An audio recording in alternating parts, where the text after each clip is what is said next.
Kumbak mga katambalan, mga hot topic and issue, pag-usapan natin. Update po tayo kay Catherine Bernardo na kung saan nga po itong si Kat ay nakabakasyon pa rin sa Australia. Makikita naman sa ilang mga post itong si Kat na isinashare niya sa kanyang social media account na masaya naman po itong si Catherine ng kanyang bakasyon sa Australia kasama nga po ang kanyang kaibigan na si Irish. At makikita naman po doon sa mga post niya yung magagandang lugar, yung mga kinakain nga po nitong si Kat at yung pamamasyal niya kasama ang kanyang kaibigan. At sa latest post nga po ngayon ni Catherine ay kasama muli niya ang kanyang mga kaibigang si Irish. Makikita naman po na nag-inom itong si Kat ng wine at meron pa nga doong mga post na kung saan nga po makikita yung mga wine doon sa likodan na kung saan nga po ay tambakan yun ng mga red wine na talagang ini-enjoy ni Kat at sinusulit yung bakasyon niya. Alang sa post nga po nitong si Catherine ay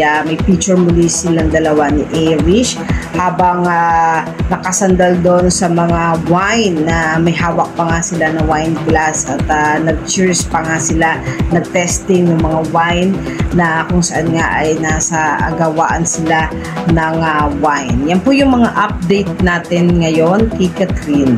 Kayo mga katambalan, ano ang masasabi nyo? Comment lang sa comment section at pag-usapan natin. Yan ang mga hot topic and issue dito lamang sa Tambalang JK.